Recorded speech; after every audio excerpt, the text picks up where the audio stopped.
లేని వలే మీరుండండి, అదే నేను కోరుకుంటానని పరిశుద్ధ ఆత్మదేవుడు చెప్తున్నాడు. ఎలాంటి పరిస్థితులు వచ్చినప్పటికీ కూడా చింత లేకుండా ఉన్నాడు యోబు భక్తుడు.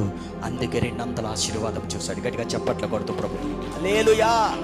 ఒకే ఒక విషయాన్ని మనం నమ్మాలి, మనం ఆలోచించడం తగ్గిస్తే మన గురించి ఆలోచించడానికి దేవుడు ఇష్టపడతాడు. మనం ఎంత ఆలోచన తగ్గిస్తామో అంతగా దేవుడు మన గురించి ఆలోచించడం మొదలు పెడతాడు. రేపుడు గురించి నీకెందుకు, నేనున్నాను అని దేవుడు చెప్తున్నాడు.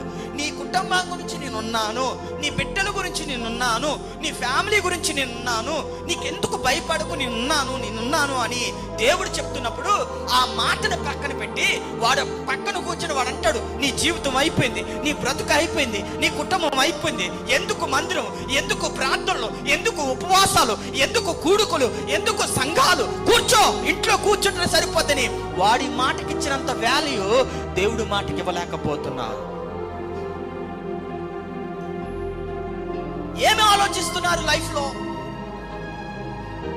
వాక్యాన్ని ఎందుకు మనం స్వీకరించలేకపోతున్నాం? వాక్యాన్ని ఎందుకు మనం నమ్మలేకపోతున్నాం?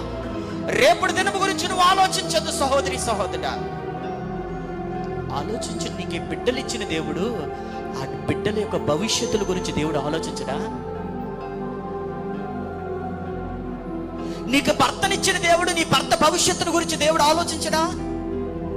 నీకు భార్య ఇచ్చిన దేవుడు నీ భార్య గురించి ఆలోచించడా? నీకు ఫ్యామిలీ ఇచ్చిన దేవుడు నీ ఫ్యామిలీ గురించి దేవుడు ఆలోచించడా? అలా మాట్లాడతారండి. నీ చింత యావత్తు నామది నేను చూసుకుంటాను. లేఖనం సెలవిస్తుంది. దేవునికి మహిమ కలుగును గాక.